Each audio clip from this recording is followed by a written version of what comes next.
before dawn, Tuesday, June 6th, the word is given, advance. The forces of liberation move to their rendezvous with destiny.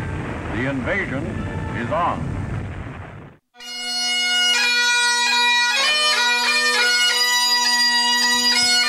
George Couture was on Juno Beach that day with the Royal Winnipeg Rifles.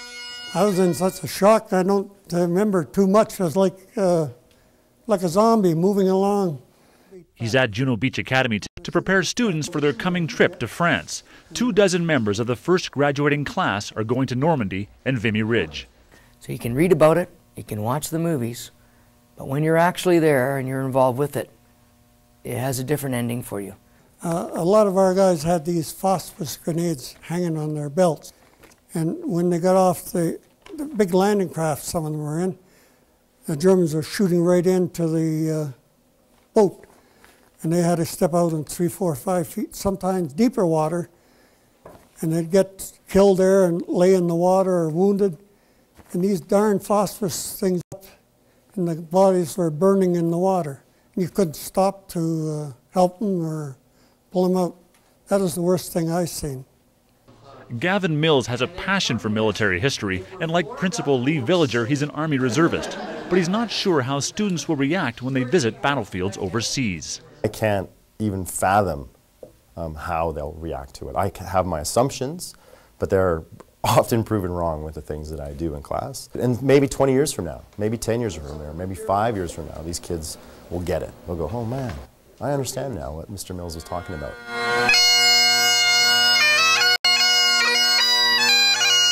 This afternoon assembly makes it pretty clear that Juno Beach Academy is not like other public schools. It specializes in Canadian studies and has ties to the Canadian cadet movement. In fact, 3/4 of the students here are themselves cadets or reservists. Juno Beach Academy, stand at ease. Sit.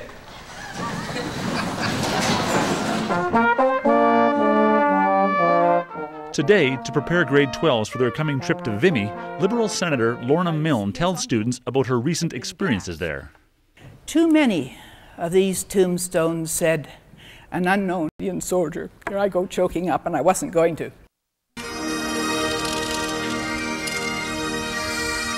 The memorial to Canada's involvement in the First World War was refurbished and rededicated in April, the 90th anniversary of the battle. After the official ceremony, Senator Milne says she saw something extraordinary happen. Veterans, the kids, the whole Canadian crowd just swarmed over that monument and took control of it. They were hugging, kissing, laughing, singing, shouting, waving flags, taking pictures, pictures flashing everywhere. Some of them were just standing quietly and looking out. The Douai plain below, which the soldiers must have seen when they came to the top of that ridge on that day. Mitch Raines is one of the few students with a family connection to the battle. His great-great-grandfather won the Victoria Cross there. His name is John George Pattison, and he jumped into I think it was a pillbox or something like that in the ground, and killed a bunch of Germans and saved his whole entire platoon. He hopes that he'll feel something when he gets the chance to visit his great-great-grandfather's grave. I didn't have a reaction going to this place. Like, I would just feel terrible about myself and my family, you know? What does that say about you if you don't have a reaction? I have no feelings.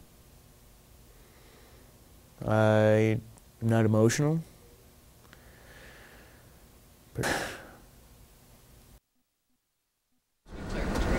So yeah, straight ahead through the trees you'll get your first view of the memorial.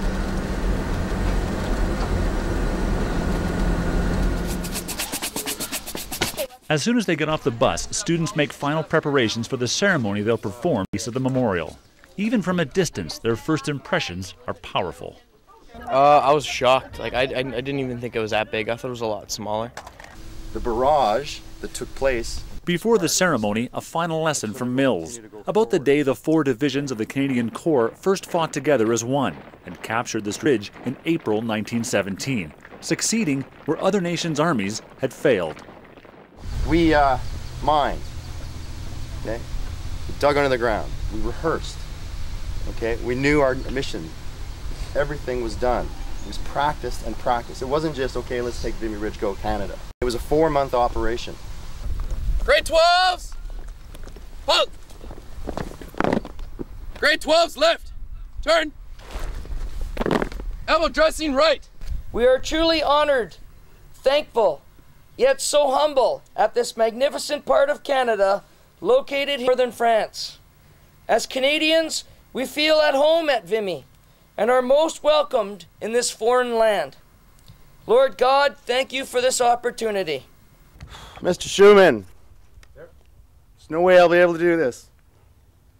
When it's Gavin Mills' turn to read from Jane Urquhart's novel Bone Carvers about the people who created the memorial, he can't. Visible from a distance of 40 miles, the two massive irregular pylons stretching toward the sky like white bone needles.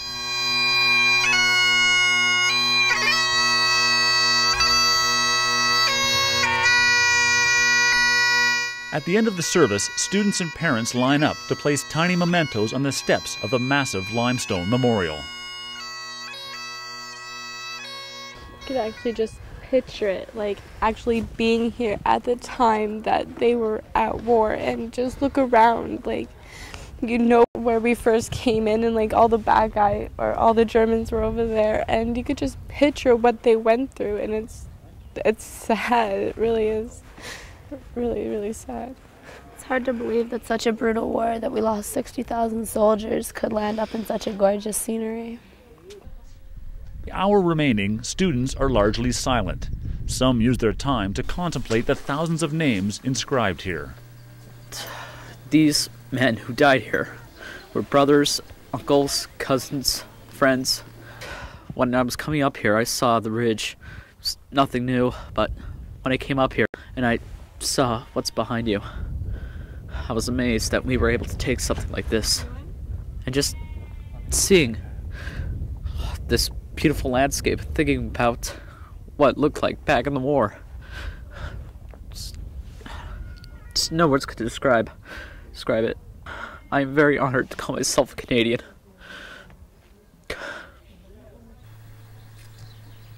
The school has been planning this trip ever since it opened 4 years ago.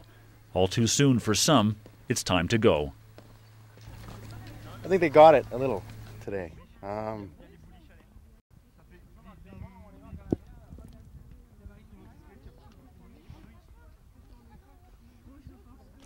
I did. That's why I like to teach. Because I think I learn more than they do sometimes. But maybe one day they'll think, Mr. Mills, that was a pretty cool trip. And he wasn't afraid to show a little emotion to us. Because he never does it at school. After Vimy, students go to the nearby Chaudière Military Cemetery. Mitch Raines can finally visit his great-great-grandfather's grave. In face of heavy fire, he hurled bombs, killing and wounding some of the crew, then rushed forward, overcoming and bayoneting the surviving 5 gunners. His valor inevitably and undoubtedly saved the situation and made possible the further advance to the objective. Pattison, Calgary, 50th Battalion, BC.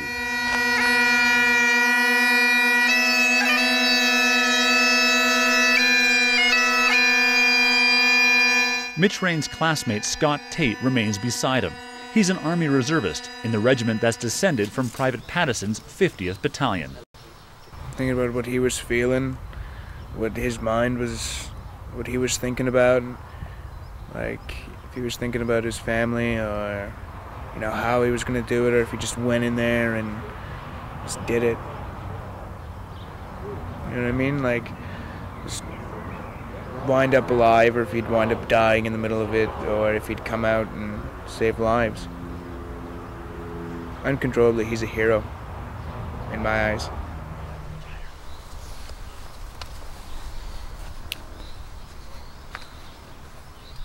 I don't know if you should be filming that. When the other students return to the bus, the 3 Army reservists stay behind to perform one last ritual with Mitch. Here's to you.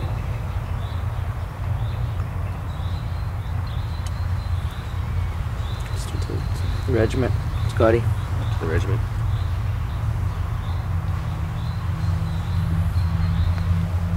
Teacher? Infantry. A's Info. 50th to the 50th. To you, Private George. John George Pattison survived Vimy, but died later. His great-great-grandson visited his grave exactly 90 years later, to the day.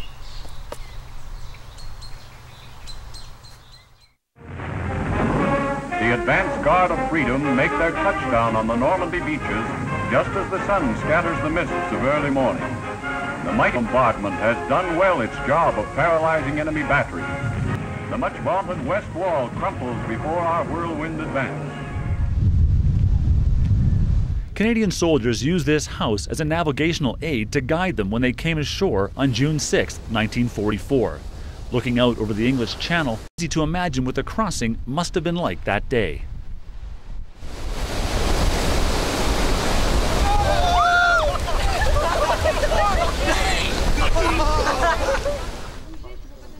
But to get a sense of what soldiers faced inland, you have to go further along the coast to Pointe du Hoc, the beaches where American soldiers fought their way ashore. All the destruction and the fire and the power of these giant emplacements just running up, and there's got to be machine gun nests all over. Just, it'd be terrifying. I couldn't imagine doing it. Allies breached Hitler's West Wall that day, but it took 2 months of hard fighting before they broke out of their beachheads. 9,000 crosses at the nearby American military cemetery testify to the human cost. As I glance around, there is more white than I see green, and that is a lot of people. War is obviously a horrible thing. That's what they tell you in class. But until you show up at a place like this, you don't realize how bad war really is. Although this is an American gravesite, I feel it's not just the Americans that put an effort towards it. It was the Indians, the French, and the English. Oh, I'll try to keep it together here. And I feel that it's good for us as Canadians to say thanks to our brothers. By comparison, some of the students want to see more here than the Beach Interpretive Centre. It tells the story of Canada's contribution, but it lacks the grandeur of the Vimy Ridge Memorial. I would like to see some sort of monument to Canadians. The statue behind me is good, but something bigger, something better. Like, we have our cemeteries and there's nothing to mark. This is Canada. This is what we did. They get that sense later when they visit the Canadian cemetery at Vimy-sur-Mer. Each student is assigned to write down the personal details recorded on a single headstone. After you write down all those particulars, I want you to start thinking about a letter. Okay? And you're going to write it to the person, that headstone that you've got their information from. Okay? You can write whatever you want. You can write a poem to them. You can tell a story to them. You can maybe tell them about their families. Okay? You can pretend you've known them all your lives. You don't have to do that. I'll give you some ideas. You can say thank you. You can ask them questions. Why did you come here? I picked Lieutenant A.P. Lattice, and the reason why I picked it is the statement at the bottom. It says, "Remember me in all your prayers," and in the quote it says, "Don't cry, Mom." He was 24 years old, and you could tell that he wasn't ready. I could just feel it, that he wasn't ready, but he wanted to go to war so that everybody can be finally at peace with each other. On June 6, a crowd gathers at the Juno Beach Centre to mark the anniversary of the D-Day landings. After 3 days of touring battlefields and cemeteries here, students have a pretty good idea of what happened 63 years ago today. So I'm quite curious to see how they react once the ceremonies behind me begin. Hundreds of visitors, Canadian, French, and English, many in uniform, but few were actually here in 1944. I feel that I am one of the lucky survivors, and there's so many of our fallen comrades that should be remembered. And if I don't remember, who is?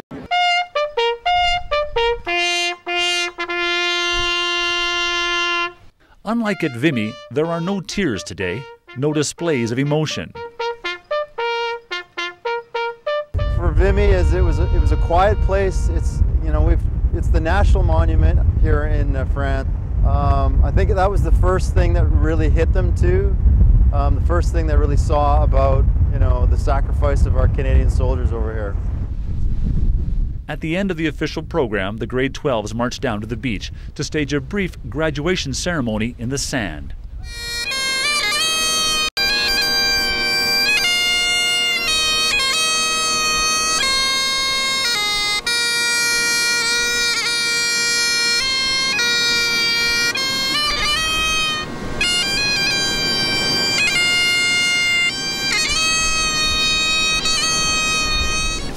For each student. Principal Lee Villiger gives each student a commemorative coin. Then those who want to face into the sea spray and wade into the surf, gingerly at first, then with more conviction, creating a physical connection between the graduating class and the generation that stormed ashore here in 1944. For The National, I'm Mike Vernon in Normandy.